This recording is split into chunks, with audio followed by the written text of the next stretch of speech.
funny. তো আমি বললাম না তোর সাথে ডিসকাস করলাম, বললাম যাবো কেমনি করে, বলে হ্যাঁ নিয়ে নে, ট্রেন যাবে কিন্তু সোজা। তো বাট একটা বন্ধুত্ব, আমি চেষ্টা করি যে যাদের সঙ্গে কাজ করছি অন্তত একটা বন্ধুত্ব একটা হয়। আর কি হয় যে কাজটা এর ক্রেডিট ব্যাপার তো, ভালো হতে পারে নাও ভালো হতে পারে, কিন্তু আর ভালো যে হচ্ছে না সেটা না বোঝাও যেতে পারে। হ্যাঁ এক্স্যাক্টলি, কিন্তু সেটা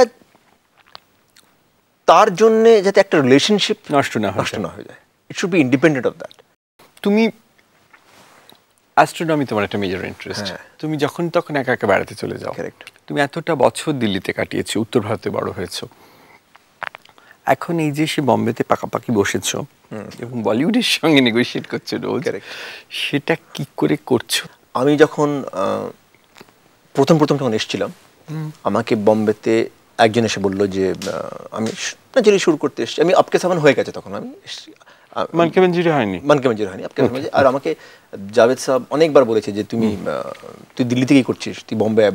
আর একই ব্যাপার যে আই হ্যাড আ ভেরি কুশি লাইফ ইন দিল্লি। আমার বাড়ি, একটা বাগান, একটা ক্লাব মেম্বারশিপ, ফুটবল, আড্ডা, চিত্তরঞ্জন পার্ক, দুর্গাপুজো, মানে ক্যানট গেট বেটার।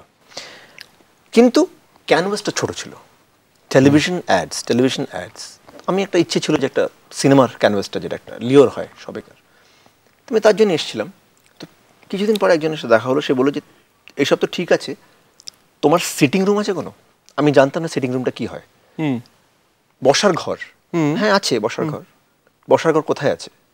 বসার ঘর তো বাড়িতেই হয়। বলছি না ও যাহা পে মিউজিক হতা হ্যায়, it still didn't handle it. এই যে ব্যাপারটা যে একটা রুম হয় যেখানে লোকেরা মিট করে, এখানে সাদা রকমের চাদর হয়, তার মধ্যে সাদা বালিশ হয়, তক্তপোশের মতন, হ্যাঁ, ওখানে একটা হারমোনিয়াম রাখা থাকে, একজন তবলা বাজায়, একজন হারমোনিয়াম বাজায়, আর প্রডিউসারকে সুরটা শোনানো হয়। That was the tradition. সেই যে সিটিং রুম, আমি বললাম আমাকে সিটিং রুম নেই। তো বলে তাহলে তুমি কেমনি করে মিউজিক করবে? So this was the world যেটা আমি এন্টার করছিলাম, ঠিক আছে? তো আমি বুঝে গেলাম যে বা আরেকজন আমাকে বললো যে তুমি তো তুমি কি কাজ করেছো আগে? আমি বেশি কিছু করিনি, একটাই অ্যালবাম করেছি আপকে সামান, নেই হিট কে দিয়া হ্যায়। তো আমি বললাম যে আমি হিট একটাও কিছু দিইনি আমি। তো বললো তাহলে তো প্রবলেম হবে, কেন আমাদের উই নিড এ হিট। গল্পটা ছিল about a বিধবা who has gone through the hardships of life, কিন্তু ওর গানটা একটা হিট দরকার ছিল একটা। না আমার প্রবলেম হলো যে কোথাও হিট বলতে কি বোঝে? ডিস্কে বাজবে, আর আই গেস টপ 3-তে আসবে, even if it's for 1 week, আর রিংটোনে ডাউনলোড হবে। ও, আর একটা হয় যেটা খুব ইন্টারেস্টিং, হামেবল হ্যায় কি নেই হ্যায়। হ্যাঁ, হামেবল হ্যায় তো সব সময়, সেই জিঙ্গলের যুগ থেকে হামেবল হ্যায় কি নেই। তো আমি একদিনকে জিজ্ঞেস করেছিলাম যে আপনার একটা সলিল চৌধুরীর গান শুনেছেন, না জিয়া লাগে না, আমার ওটা হাম করে দেখান তো একটু। বম্বে শহরে, কলকাতাতে আমি এই বাজিটা হেরে যাব, কারণ average level of music is much higher এখানে। কিন্তু বম্বে শহরে আমি দাবি দিতে পারি যে আমি 10 জন যদি তুমি লাইন করে দিই, আমার থেকে 7 জন এই গানটা হাম করতে পারবে না। তার মানে কি এই গানটা খারাপ? আমরা পুরো জিনিসটাকে কেন লোয়েস্ট কমন ডিনোমিনেটর নিয়ে এসেছি? হাম করতে পারবে না কেন? না মানে গানটার মতন হয়তো হবে না, কিন্তু গানটা মনে মনে গুনগুন করতে পারবে না কেন? গান গাইতে পারে না, তার মানে কি ওরা গান শুনতে পারে? হ্যাঁ, আমার কিন্তু না মনে লাগে না, আমার কাছে একটা খুব ফেভারিট গান। এক্স্যাক্টলি, পয়েন্টটা হলো যে ये मुर्गी कुछ ज्यादा है। ओके, বুঝতে পারছো বাবা? হ্যাঁ, ये थोड़ा ये 4 ওয়ার্ড কে ज्यादा, এন্ড এভরি 5 ইয়ার্স একটা নতুন একটা ফর্মুলা বেরোয়। হ্যাঁ, 5টা কথার বেশি হলে হিট হবে না। 5টা কথা বেশি মানে বুঝলাম না আমি। कुछ ना कहो 4টে, আচ্ছা, कुछ भी ना कहो 4টে। ওই গানটা যখন হিট হলো তখন একটা শুরু হলো ট্রেন্ড, কেউ ওয়ার্কআউট করলো, যে some great mathematician worked it out 4টে ওয়ার্ডে। তারপরে হিমেশ যখন আসলো, তারা একটা কেউ অ্যানালাইজ করলো যে ও প্রত্যেকটি কথা 3 বার বলে, সেই জন্য এটা হিট হয়। তো আশিক বানায়া আশিক বানায়া আশিক বানায়া আপনি 3 বার ওটা একটা। তো এই অঙ্কের যে ব্যাপারটা চলে আমাদের ওখানে, দ্যাট ইজ ভেরি ইন্টারেস্টিং। তুমি বোধহয় প্রদীপের সঙ্গে প্রথমে একটা জিংলে শুরু করলে। হ্যাঁ, আমি কন্ট্রাক্টে ছিলাম, ও কন্ট্রাক্টে ছিল। তো আমি ক্লায়েন্ট সার্ভিসিংয়ে ছিলাম। তো একটা ক্রাইসিস হয়েছিল অফিসে, যে সাধারণত দিল্লিতে বড় বড় জিঙ্গলস বম্বেতে হতো, লুই ব্যাংকস করতো, হ্যাঁ, আর দিল্লিতে অন্য কেউ ছোট ছোট স্ক্র্যাচেস করতো। আমি তো আমি ক্লায়েন্ট সার্ভিসিংয়ে, আমরা যা হয় client servicing with children of the lesser god, ক্রিয়েটিভের দিকে যাই না প্রায়। আর ন্যাচুরালি প্রদীপ ব্যাপারে সিনিয়র। প্রদীপ কি তখন he was associate vice president, very senior. আমরা বলতাম ওটা একটা ক্রিস্টাল মেজ, একটা অল দ্য এভিপিস একটা ক্রিস্টাল মেজে বসতো। আমরা পাশ থেকে যেতাম, আর প্রদীপকে দেখতে ভয় খুব কম হাসে, তো দূর থেকে দেখতাম। তো প্রদীপ প্রচন্ড ফ্রিল্যান্স করতো। আচ্ছা, প্রচন্ড ফ্রিল্যান্স করতো, ঠিক আছে। এইবার আমি একটা কাজ নিয়ে, সেই সময় তার কম্পিউটার সব তোমার আর্টওয়ার্ক বানতো। তো আমি গেছি টাইপোগ্রাফি যেখানে পজিটিভস হচ্ছে সেখানে গেছি, সেখানে প্রদীপ বসে আছে। আমি 1 বছর কাজ করেছি কোম্পানিতে, আমি ওকে দেখিনি, ও আমাকে দেখেনি, কারণ ও তো ফ্রিল্যান্স করছে, তো থাকেই না অফিসে, বুঝতে পারছো। তো ও দেখেছে, আমার দিকে তাকিয়েছে,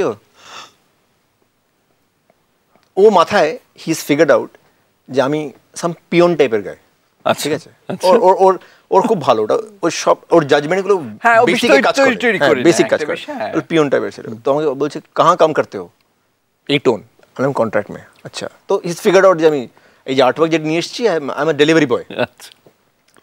আমি বুঝতে পারছি না যে এ কী করে কন্ট্রাক্টে। তার ঠিক 3 দিন পরে, হয়তো সেই দিনকে প্রদীপের কোনো ফ্রিল্যান্স ছিল না, আমি ওকে প্রথম অফিসে দেখলাম। তখন দেখলাম এ তো খুব সিনিয়র একজন ব্যাপার। আর ও আমাকে দেখলো, আমাকে বলছি তুমি আপে ক্যা কর রে হো? আমি ক্লায়েন্ট সার্ভিসিংয়ে। তোর একটা ভালো জামা পড়ছে না কেন?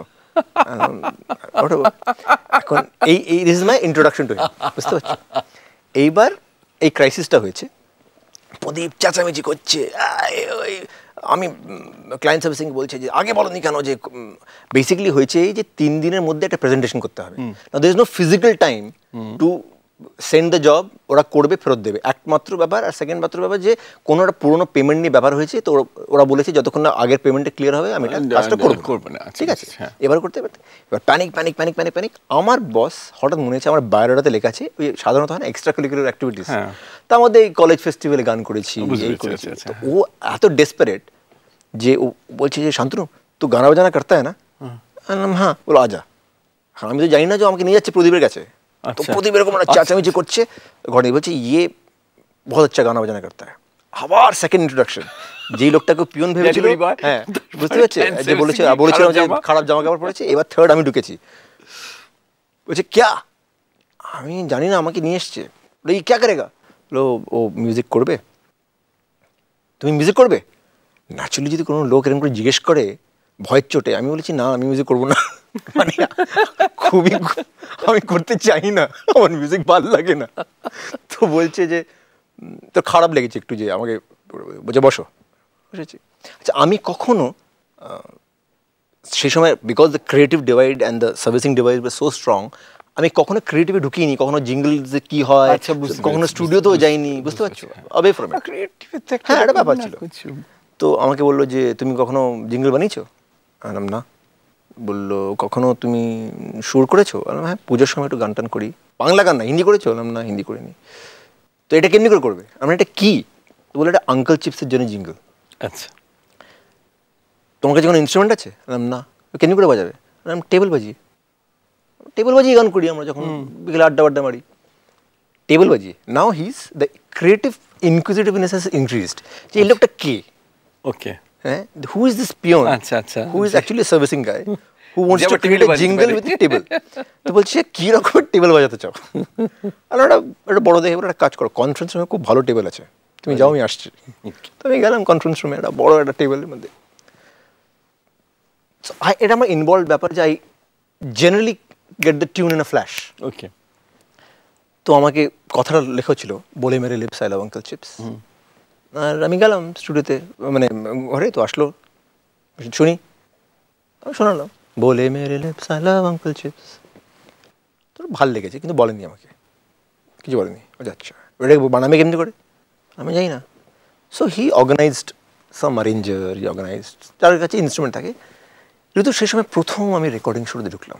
স্টুডিওতে ঢুকলে অ্যান্ড ইট ওয়াজ অদ্ভুত একটা দেশাবু।